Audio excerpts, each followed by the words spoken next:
Je vous salue, peuple de Dieu. Soyez bénis dans le nom puissant de Jésus-Christ de Nazareth. Je me présente. Je suis la sœur Olu Stella Tunde Fumi. Avant, j'étais dans le monde. Je faisais des trucs pas bien. J'étais sous l'emprise de Satan.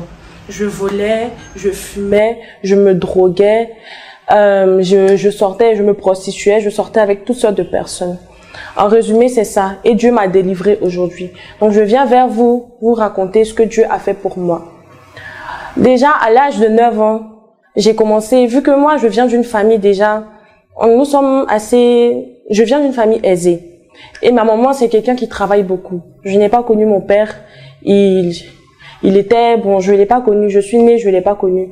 Mais j'étais sous l'appui de ma maman. Elle était là pour me soutenir et tout. Mais elle n'était pas, genre, présente avec moi parce que c'est quelqu'un qui travaillait beaucoup. Je ne la voyais presque pas. Et je me disais que je ressentais un vide dans mon cœur, il y avait un creux dans mon cœur, je me disais que personne ne m'aimait, que j'étais seule, que même ma maman n'a pas le temps pour moi, que ma maman ne me regarde pas. Et j'ai commencé à nourrir les pensées dans mon cœur et le diable a commencé à m'envoyer des mauvaises pensées en me disant que je ne suis pas obligée d'avoir l'amour de quelqu'un, je peux être moi-même, je peux m'aimer moi-même, je peux être indépendante. Donc je peux faire ce que je veux.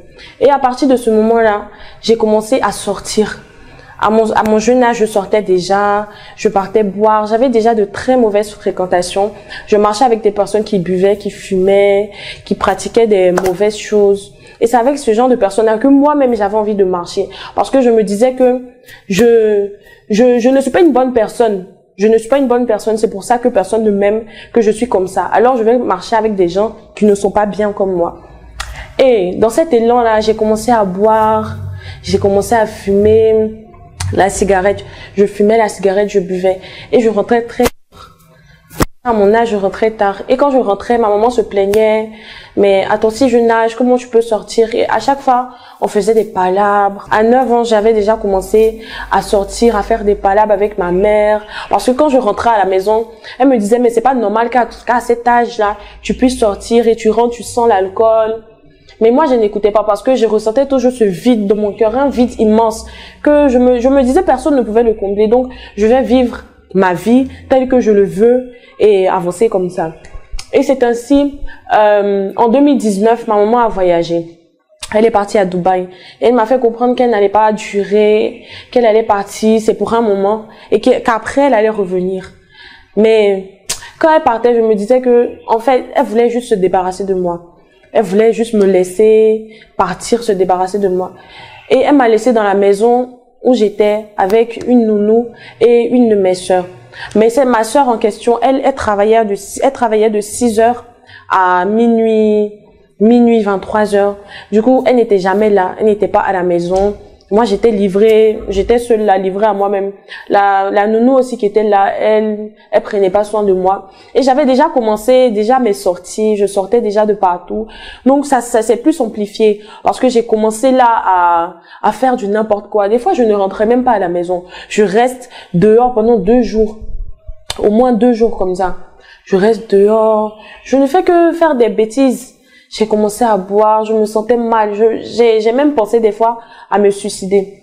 Et je suis tombée gravement malade parce que mon corps n'arrivait pas à supporter le fait que je puisse boire à cet âge, fumer, la fatigue, je rentrais pas à la maison.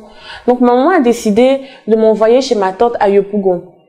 Bon, quand elle était là en Côte d'Ivoire, on partait là-bas souvent et j'aimais bien parce que c'est une grande famille là-bas. Ils sont nombreux. 21, 22 comme ça. Et moi j'aimais être là-bas parce que au moins quand j'étais là-bas avec beaucoup de personnes et tout, je me sentais à ma place, je me sentais bien, je me sentais aimée. Et avant de partir chez ma tante, vu que j'étais quelqu'un, ma maman m'a donné assez de confort et tout, nous avons déplacé toute ma chambre, tous mes trucs pour installer ça chez ma tante. Et arrivé chez ma tante, nous avons pris une pièce de sa maison pour aménager et tout. Je suis restée là-bas quelque temps et après, elle m'a déplacée de chambre. Elle a mis ses filles dans la chambre aménagée pour moi et elle m'a mise dans la chambre où les hommes dormaient avec plusieurs hommes, plusieurs personnes. Moi, j'étais là-bas, il y avait des cafards, il y avait des souris dans cette chambre-là. J'étais pas à l'aise. En plus, je dormais par terre. Et c'était ma première fois que j'ai commencé à avoir ce genre de truc, que j'ai commencé à subir ça. Elle a commencé à me faire travailler parce que faut savoir que avant je travaillais pas. Maman m'apprenait quelque chose, quelques petits trucs et tout, mais je travaillais pas forcément. À chaque fois, travailler, je connaissais pas ça. Et quand je suis arrivée là-bas, elle me faisait puiser l'eau, je partais au marché, je faisais tellement de trucs que j'ai commencé à m'épuiser moi-même. Et un jour, je me suis assise, je me suis dit que, vu que ma maman n'est pas là et je suis toute seule, je vais me suicider. Donc, j'ai pris du Javel et j'ai mis du Doliprane bouillant dedans. Et j'ai bu. Et je suis partie me coucher. C'était le matin à 7 heures parce que je devais partir à l'école. Et je suis partie me coucher. J'attendais ma mort. Mais Dieu a fait grâce, je ne suis pas morte. Je me suis réveillée. Après ça, à 18 heures, j'ai vu que j'étais en forme, tout allait bien. Et j'ai dit que vu que Dieu ne veut pas que je meure, je vais moi-même détruire ma vie.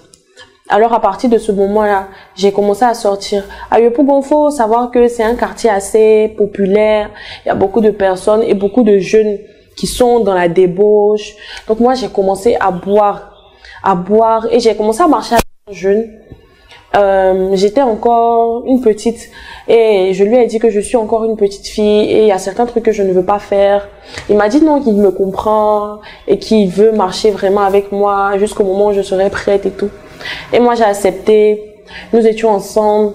Et un jour, parce qu'il avait un magasin d'habits à Yopougon. Et un jour, on était ensemble. Il m'a dit qu'il veut que je l'accompagne chez quelques de ses amis. Il va les voir et tout. Et j'ai accepté. Nous sommes arrivés là-bas. C'était dans un coin, un petit espace comme bar. Il y avait ses amis là-bas. Il y avait que des garçons. Et moi, je lui ai dit que je me sentais pas à l'aise parce qu'il y avait que des garçons. Il m'a dit que non, c'est pas grave, lui il est avec moi et tout, que même si je connais pas les gens, lui il est là. Et il m'a demandé quelle boisson je voulais, j'ai commandé du jus. Et il est parti au comptoir chercher, je savais pas qu'il avait mis quelque chose dans ma boisson. Et quand j'ai bu, j'ai commencé à devenir autre chose. Il y a un jeu que la jeunesse connaît certainement, qu'on appelle un appel 2. Un appel 2, c'est un jeu pendant que vous êtes en train de boire. L'autre peut dire, l'autre peut être 1, l'autre peut être 2 et on commence à jouer, l'autre appelle l'autre, si tu réponds pas, tu bois. Et moi, je connaissais pas ce jeu. Et vu que je connaissais pas, j'étais naïf. Ils m'ont dit, ah non, on va jouer un appel 2 avec Vaudi. Il y a une boisson ici qu'on appelle Vaudi. Qu'on va jouer un appel 2 avec cette boisson-là. Et il y aura rien, t'inquiète pas. Lui, il m'a dit, je suis là, t'inquiète pas. Donc moi, je l'ai cru, lui a fait confiance. Et on a commencé à jouer au fur et à mesure. Vu que moi, eux, ils étaient dedans il y a longtemps, ils connaissaient le jeu. Moi, je connaissais pas. Donc, au fur et à mesure, on jouait, je buvais, je me saoulais. Et quand il a vu que j'étais saoulée à un point, que je pouvais même pas respirer, ma poitrine devenait lourde sur moi, je savais même pas comment faire. Il m'a pris avec ses amis, il m'a envoyé dans une chambre d'hôtel. Et arrivé là, Dieu merci, vu que moi, quand je suis stressée, faut savoir que quand je suis stressée, en même temps, je commence à saigner. Et Dieu merci, le Seigneur a fait que j'ai commencé à avoir mes menstruations venues. Donc ses amis m'ont dit, ils ont dit que bon, comme eux peuvent pas me toucher parce que voilà, je suis en menstrue. Mais lui, il a dit non, que moi, je suis sa go. Donc lui, il va faire ce qu'il veut de moi. Et après ça, il a fait ce qu'il voulait. Et je me suis évanouie pratiquement. Je savais même plus ce qui se passait. Mais j'étais quelqu'un, mes parents m'ont toujours appris d'écrire leur numéro dans mon sac, au cas où il y a un problème. Donc, dans l'un de mes cahiers, il y avait forcément le numéro de un de mes parents. Et c'était le numéro de ma soeur qui était dedans. En ce temps-là, ma maman elle venait d'arriver de Dubaï. Mais vu que j'étais en pleine année scolaire, elle ne pouvait pas m'enlever là-bas comme ça. Donc, j'étais toujours chez ma tante. Et ils ont appelé ma grande sœur pour lui dire que ta sœur est dans le coma, elle est à Yopougon et tout, venez me chercher. Donc, elle et ma mère sont venues me chercher et m'ont emmenée à l'hôpital. Je suis allée à l'hôpital. Ils m'ont dit non, c'est rien de grave, j'ai juste des infections et tout, mais ça va passer. Mais j'ai commencé à ressentir de l'amertume dans mon cœur. Quelque chose que je n'avais jamais ressenti. J'ai commencé à détester tout le monde. J'ai commencé à moi-même me détester. Je ne voulais sentir personne autour de moi. Et c'est à ce moment-là que la sirène a voulu prendre possession de moi. Parce que c'est à ce moment-là que j'ai dit que moi, je vais être une femme indépendante. Je vais faire ce que je veux. Je ne vais même pas regarder quelqu'un et je vais quitter la maison. Donc, quand je suis rentrée à la maison, après cet incident-là, ma maman est partie me chercher à Yopougon et m'a ramenée chez nous. Parce qu'on vivait à la Riviera Palmeraie. Elle m'a ramenée chez nous, mais ça n'allait pas. J'ai commencé à écouter des musiques qui me lavait le cerveau, des musiques où on me disait que j'étais une one life, je pouvais faire ce que je veux, je pouvais vivre comme je veux, des musiques où on me parlait de la drogue. Et c'est ainsi que j'ai commencé à fumer la drogue. Je suis rentrée, j'avais un groupe, un petit cercle d'amis, eux ils connaissaient déjà la drogue. Et j'ai commencé à fumer l'herbe. Il y a la bœuf, il y a la odikosh, il y en a plusieurs. Et j'ai commencé à fumer. Ce sont des herbes qu'on roule dans un truc qu'on appelle le OCB. C'est comme une feuille comme ça, et on met les herbes dedans et on roule. On allume, on fume. Donc c'est comme ça, j'ai commencé à fumer. Ça me faisait avoir des pensées. Moi-même, je sais même pas. J'ai commencé à être une méchante personne. Je n'écoutais plus ma maman. Ma maman, elle était dévastée. À chaque fois, elle pleurait. Mais j'étais là, pourquoi tu es devenue comme ça? Pourquoi tu fais ça? Pourquoi tu fais ça? Mais moi, c'était pas mon problème. J'avais déjà, je m'étais déjà mise en tête que j'allais faire quelque chose de mauvais. Je n'allais plus écouter personne et j'allais vivre comme je voulais.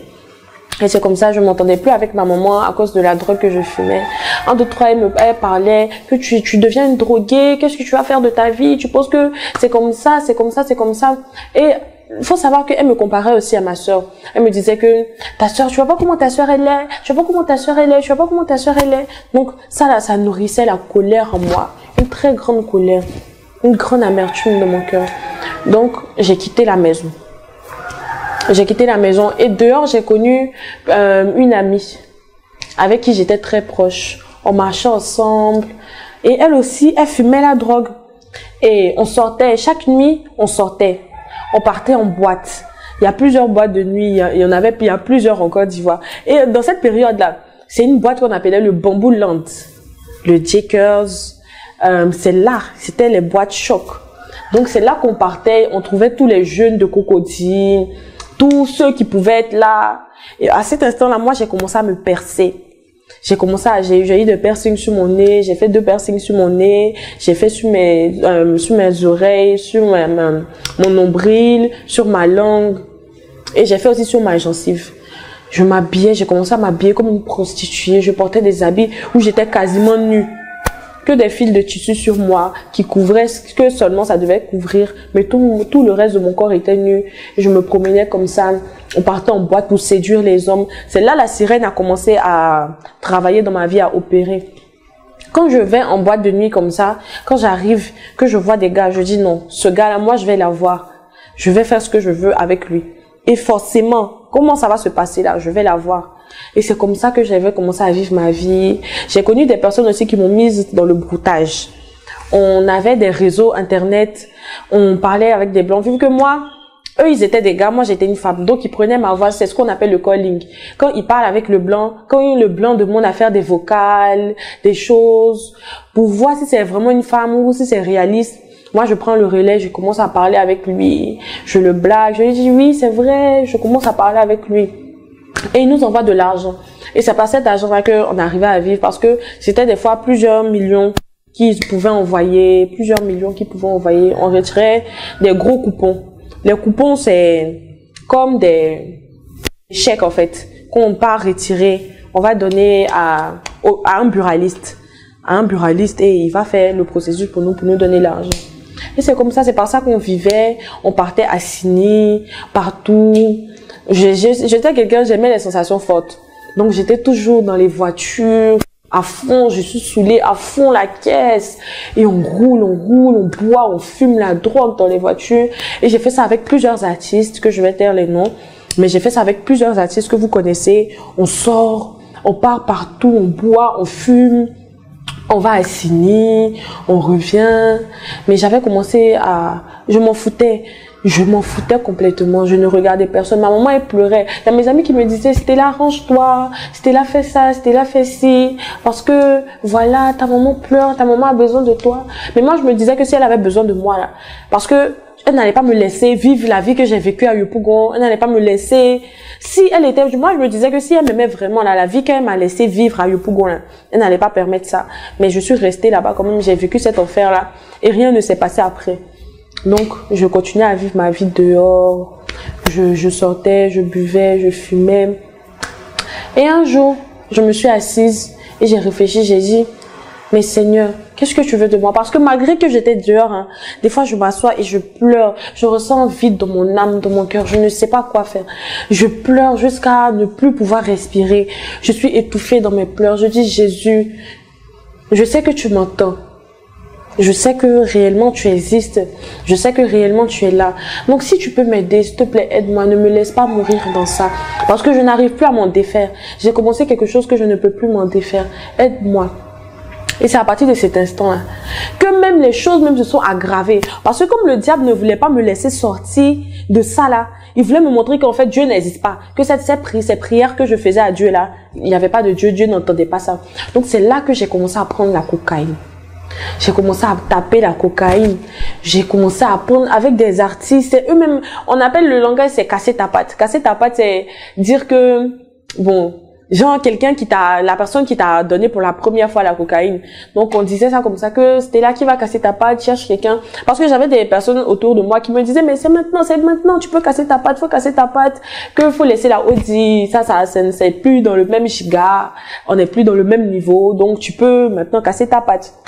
Donc on est parti un jour chez un gars et il a fait sortir la cocaïne, il a tracé, on trace ça sur des téléphones, c'est un téléphone qui est là, tu mets un peu de briquet dessus pour essayer parce que c'est un peu humide, donc tu dois réchauffer ça.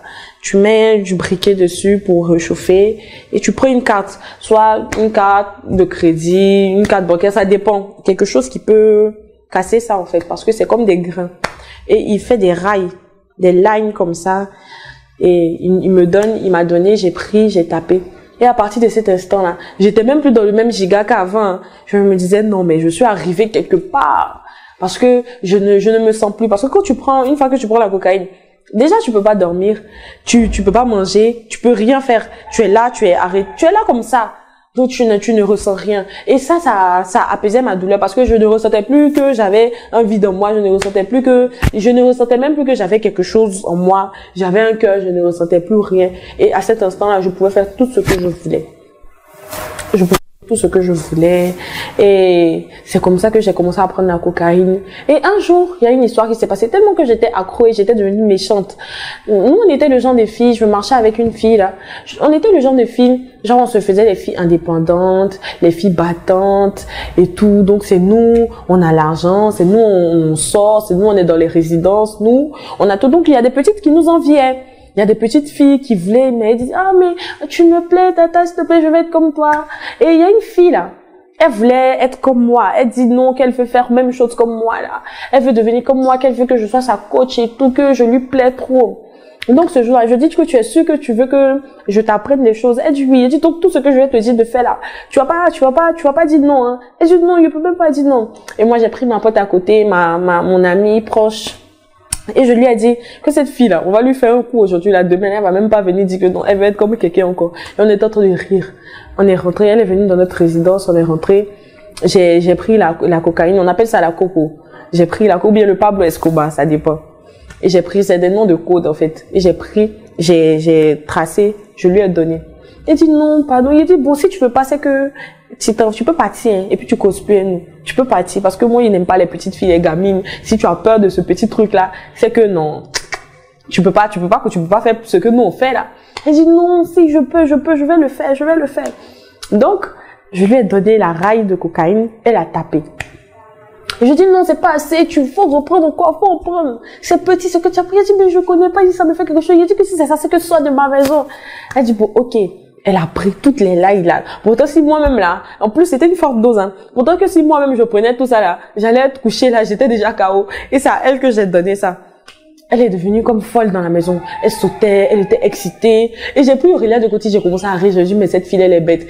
Et puis à un moment, elle faisait comme si, genre, elle avait vraiment déliré. Elle était vraiment folle. Et j'ai dit, Aurélia, mais on a rendu au fond de quelqu'un folle. Et on l'a pris, on l'a mise dehors. On dit que non, elle n'a qu'à partir chez ses parents.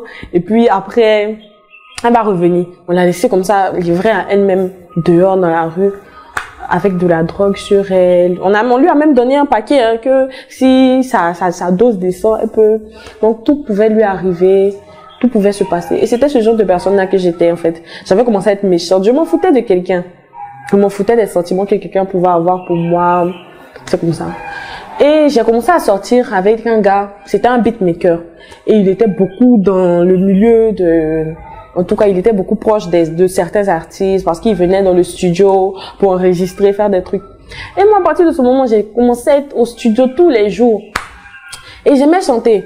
Le Seigneur m'a donné une voix pour ça. Et j'aimais chanter.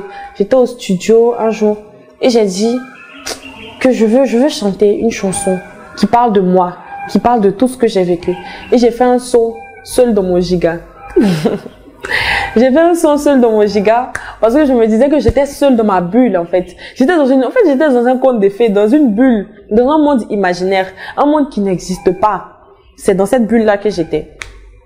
Et j'ai chanté ma chanson seule dans mon giga et les gens appréciaient, les gens aimaient. Ils ont dit ah lui tu as un talent et nous on veut que tu travailles avec nous. Il y a des maisons de production qui ont commencé à m'appeler. Nous on veut que tu travailles avec nous. Moi je veux que tu sois dans mon label, un staff. Bon le label là c'est une équipe composée de musiciens, de tout en fait. Il y a même ton manager dedans, il y a tout. C'est ça qu'on appelle un label. Et ils ont commencé à me contacter, qui voulaient travailler avec moi, ils voulaient travailler avec moi. Et c'est à partir de ce moment-là que j'ai dit, Seigneur, ma vie est en train de se gâcher comme ça. Si je rentre dans le milieu de la musique là, moi je sors plus. Si je rentre dans le milieu de la musique, que tu ne m'aides pas là, je ne sors plus. Si je suis rentrée dans ce milieu-là, que tu ne m'as pas retiré de là, c'est que tu ne m'aimes pas, c'est que tu m'as abandonné. Et à partir de là, j'ai vu que tout s'améliorait, je commençais à sentir des présences en fait autour de moi. J'ai commencé à sentir la présence de Dieu. Des fois, quand j'étais tellement mal, que je me droguais à ne pas en finir, parce que je n'arrivais pas, la douleur était tellement forte, intense, que je ne savais pas quoi faire. Donc, je sentais une présence venir m'aider à calmer mon cœur, comme si une main touchait mon cœur pour me calmer et tout. C'était le Saint-Esprit, en fait.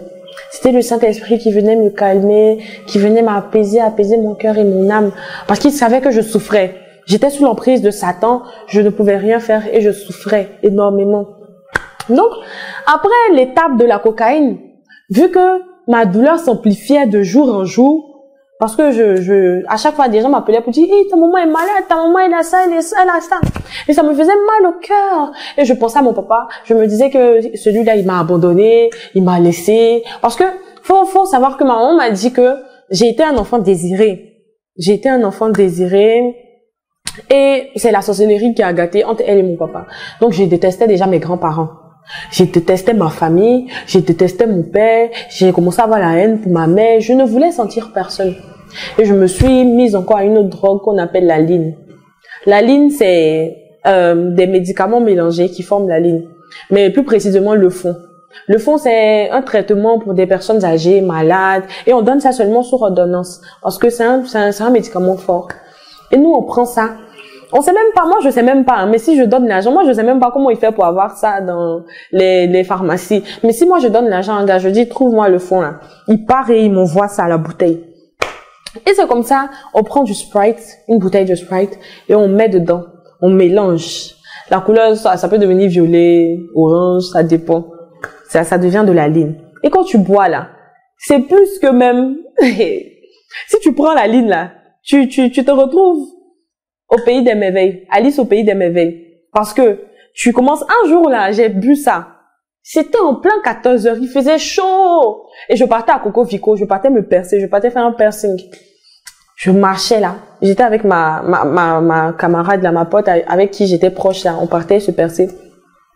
Et j'ai vu des gens qui dansaient la samba, qui ont commencé à taper, comme les gens à Hawaï qui dansent les danses comme ça là, avec les choses sur les reins, les chapeaux. J'ai commencé à voir les gens taper, danser, taper partout. J'ai dit, attends Aurélia, tu vois ce que je vois? Elle dit, non man, t'es stone. En fait, quand on te dit que t'es stone, c'est parce que tu es déjà dans le délire quoi. Tu es déjà drogué, donc c'est normal que ça se passe comme ça. Elle dit, non man, t'es stone, machin, on va partir. J'ai dit, non man, je suis pas stone. Je suis pas stone. Je suis en train de voir les gens. Tu les vois pas, ils sont en train de taper. Elle dit, man, faut arrêter, les gens vont savoir que tu as liné. Après ça, on est parti, mais je divaguais. Je voyais les gens. Si, je peux voir quelqu'un, il est là, il est devant moi. Mais moi, je le vois comme s'il a arrêté là-bas. Ils sont plusieurs alignés comme ça. Pourtant que c'est une seule personne, il est juste arrêté devant moi.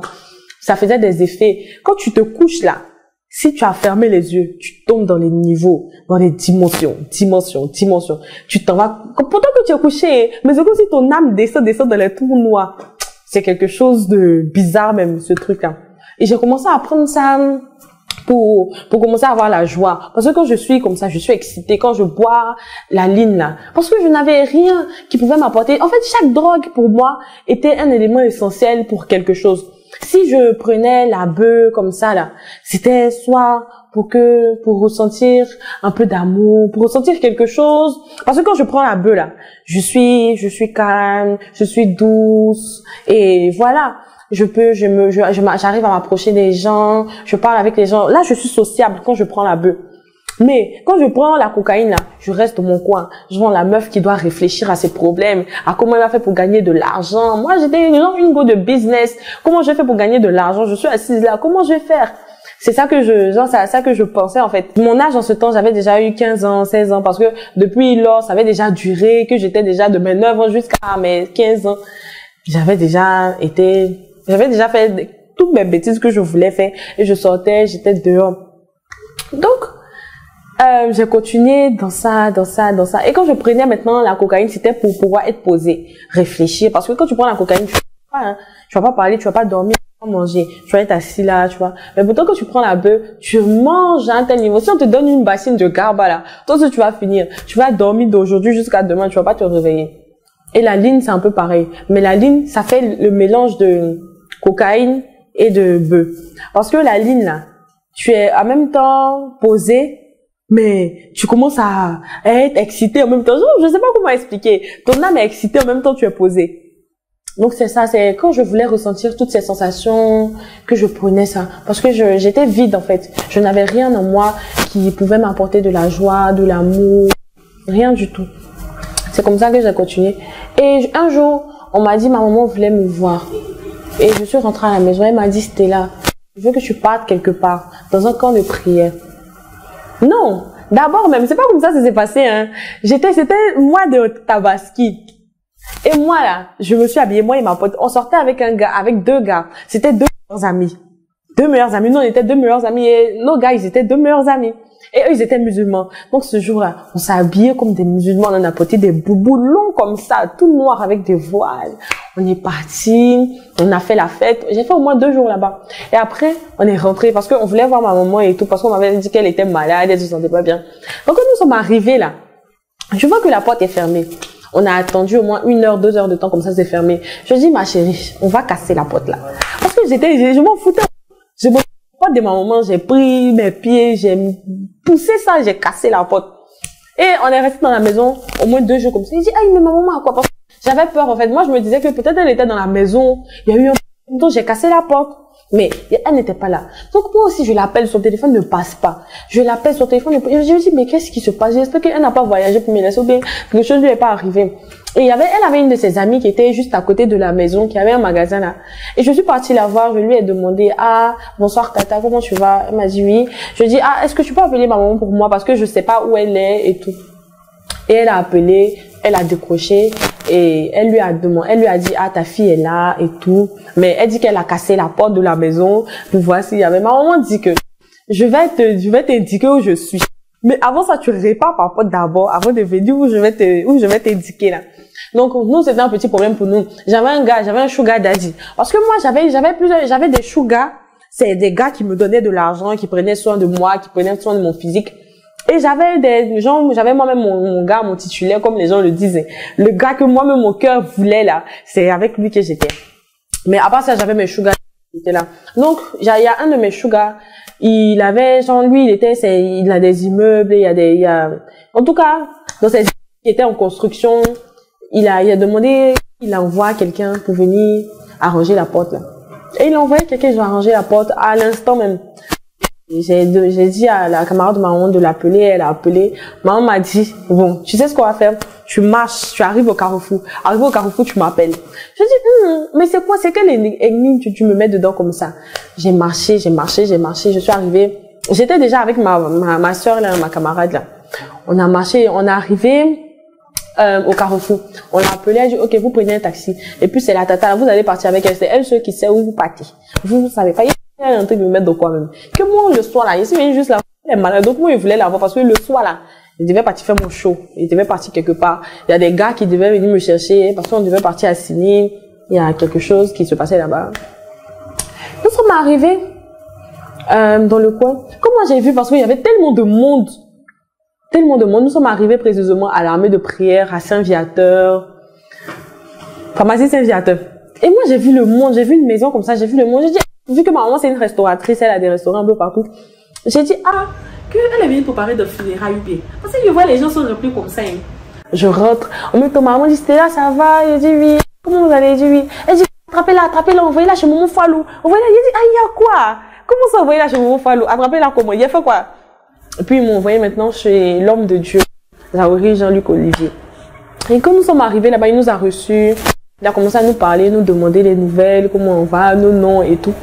Et quand il m'a dit que tu as besoin d'une suivi spirituelle, tu as besoin du Seigneur dans ta vie et tout, qu'il y a des esprits qui te fatiguent et tout. Moi, je dis quoi? Comment toi, tu peux me dire que moi, j'ai des esprits? Moi, je vais te mener en justice. Je vais porter plainte. Parce que ce que tu dis, c'est grave. Comment tu peux me dire que j'ai des esprits? Comment tu peux essayer d'imaginer même que moi, Stella, je suis là, moi, la belle Stella que je suis.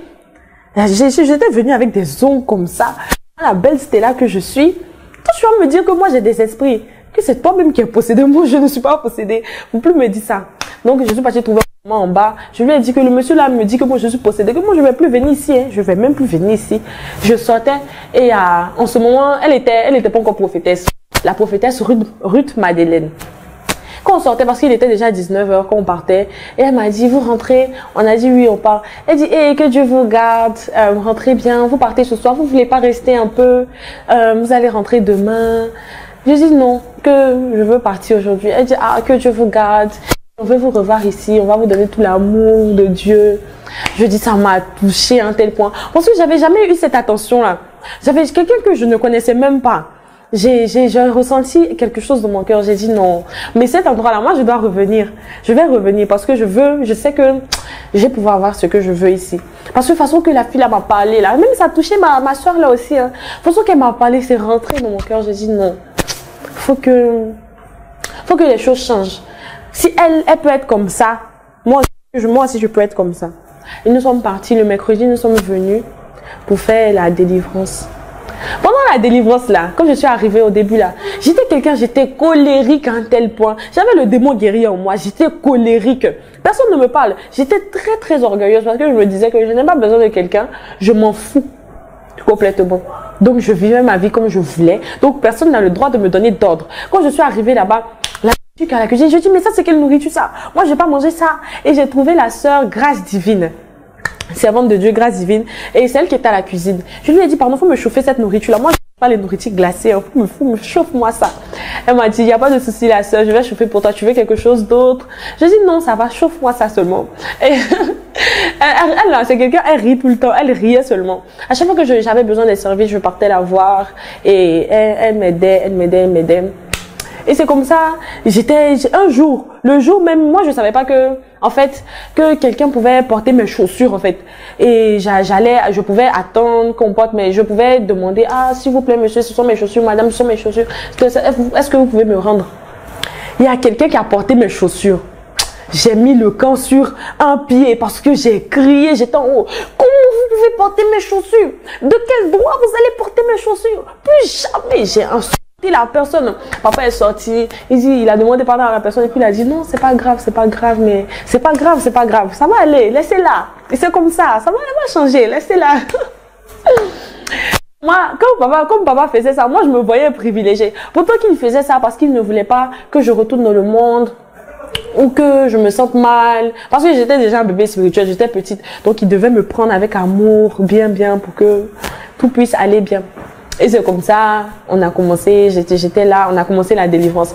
Et pendant la délivrance là, le premier jour tout allait bien, le deuxième jour là, moi j'ai dit à ma soeur que non, moi je vais pas jeûner encore. Il y avait une fille là, elle s'appelait Béré. Elle vendait les gâteaux, les gâteaux, les bons maïs, des moments communs. Et quand c'est ça, elle se lève. Nous, on peut pas sortir parce qu'on nous interdit de sortir. Quand tu es en jeûne là, tu peux pas sortir, tu dois rester dans le camp pour avoir une suivi, tu dois pas sortir. Vu qu'on ne pouvait pas sortir pour acheter la nourriture, on ne pouvait pas donner l'argent aussi à quelqu'un parce que tout le monde savait qu'on était en jeûne. On prend les gâteaux de la fille, on dépose 500 dans le truc là. On prend les gâteaux de la fille, on court. Dans le bureau de papa, il y avait un couloir comme ça, à côté de la douche là. On rentre dans les placards là. Et on mangeait les gâteaux. On mangeait bien et puis on s'en va se coucher. Ah, on a fait, ça va pas. On dit non, Dieu va vous aider. Tenez bon. Dès que je vois une bouteille d'eau là, je prends une bouteille d'eau, je bois comme ça. Je suis ma bouche comme si je suis au jeu du monde. Je pleure. Jésus, venez à mon secours, ça va pas. Jusqu'à même malgré ça, tellement que le Seigneur est amour là, malgré ça, il m'a délivré quand même. J'ai été délivrée au 4e jour. Moi et ma soeur, nous avons été délivrés au 4e jour. Il nous a délivrés malgré qu'on trichait dans le jeûne, malgré tout, tellement qu'il nous a aimés, tellement qu'il ne voulait pas qu'on repasse. Et à ce moment-là, moi, ma soeur là, parce que on a commencé à porter maintenant des habillements, des habits décents. Et ma soeur là maintenant disait que non, mais c'était là. Oubliez que l'argent doit tomber. Donc il faut faire, on va. J'ai dit, mais toi, tu n'as pas entendu. On dit que quand on finit de livrer ça, on va plus. Elle dit, quoi? Moi, je vais rester ici. Je peux jamais rester ici. Donc, voici le coup qu'on faisait. Chaque vendredi soir, comme ça, parce qu'on avait mis les perruques, les choses comme ça, les habits sexy dans nos valises en bas. On a ouvert le truc là, parce que vous savez, dans la valise là, il y a un petit truc en bas comme ça. Donc, on a caché ça là-bas et puis on a mis nos habits dessus. Donc, on prend les vendredis, on met ça dans un sachet, on sort, on va se promener, on boit, tout. Un jour, on a dit à l'homme de Dieu qu'on partait retirer. On partait, donc, j'ai dit que ma soeur Aurélia, son oncle habitait tout près là, qu'on allait partir prendre d'autres de ses habits. Et nos habits sont sales là, on voyait ça au pressing. Pourtant que c'est même pas ça qu'on partait faire. On partait se cacher derrière le mur là, pour porter nos perruques, se maquiller, pour partir dans nos valvales. Et c'est ce qu'on a fait. On est sorti. Et même quand nous sommes montés dans le taxi là, il dit, mais vous les jeunes d'aujourd'hui là, hein, donc c'est ça que vous faites. Il dit, monsieur, c'est pas votre problème. Si vous pouvez votre argent. Et c'est comme ça que ça a commencé, ça a continué. Et à un moment, ma soeur, elle est partie, elle m'a laissé. Elle a dit qu'elle pouvait plus supporter de rester au camp, qu'elle veut même plus se cacher parce qu'elle veut être libre. Elle m'a laissé. Et moi aussi, à un moment aussi, j'ai dit non, que c'était pas ma voix qui était de faire affaire de Dieu là. Et c'est vrai que je ressens la plénitude ici, mais c'est pas ma voix. Donc je suis repartie. Et quand je repartais, mes parents me disaient que non, c'est qu'elle a fait de dépouillement ici dedans, que non, qu'il a fini ma délivrance, c'est bon, que je peux être une fille normale, je peux m'habiller correctement, je peux mettre mes parfums, je peux mettre mes perruques, il n'y a pas de souci. Mais j'ai fini ma délivrance et qu'après ça maintenant je peux être sage, j'ai pas besoin de faire des bêtises, j'ai pas besoin de faire ce qui n'est pas bon quoi. Et c'est comme ça, j'ai recommencé. Parce que après, faut savoir qu'après la délivrance, si tu repars faire la même chose là, les démons reviennent. Hein. 7 fois plus fort, ils reviennent. Du coup, ils sont revenus même avec une force là. Et j'ai commencé à faire plus pire. Là, ma maman, elle me voyait même plus. Et elle, un jour, j'ai commencé à sentir que ça n'allait plus. Ça n'allait vraiment pas. Je sentais un esprit de mort. Parce que, faut savoir que le Seigneur, il me prévenait. Hein, à chaque fois qu'il y a quelque chose là. Ça, c'est le don qu'il m'a donné. Il me prévient. Si quelque chose doit m'arriver, il me prévient. S'il y a quelque chose, s'il y a un danger quelque part, il me prévient. Et il a montré en songe à ma maman que quelque chose allait m'arriver. Il a montré en songe à ma soeur que quelque chose allait m'arriver. Et moi-même, il m'a révélé ça. Alors, j'ai dit non, que moi, je ne peux pas mourir. Parce que la vie, elle est belle pour que moi, je meure. Et quand je suis revenue à la maison de prière, j'ai fait ma délivrance. Je me suis concentrée vraiment. Genre, je voulais vraiment changer. Je voulais laisser le monde. Parce que j'ai commencé à ressentir du dégoût, en fait, pour le monde. Le Seigneur, même là, parce que le diable a dit, il a dit à quelqu'un, genre dans un songe, que moi, il est assoiffé de mon âme. Donc, la prochaine fois que je retourne dans le monde, ça ne sera pas beau. Donc, moi, j'avais peur de repartir. Je me disais que, pardon, faut pas, je vais mourir. Oh. Donc, c'est non, faut pas, je vais mourir. Là, je suis restée jusqu'à... Et j'ai commencé à avoir l'amour du Seigneur dans mon cœur. Le Seigneur m'a délivré. Il m'a emmené à changer. Avant, là, bon, maintenant, ça va. Maintenant, il y a des comportements qui sont partis. Il y a beaucoup de choses qui ont changé en moi. Parce que maintenant, le Saint-Esprit vit en moi. Et l'onction du Seigneur change. Ça transforme.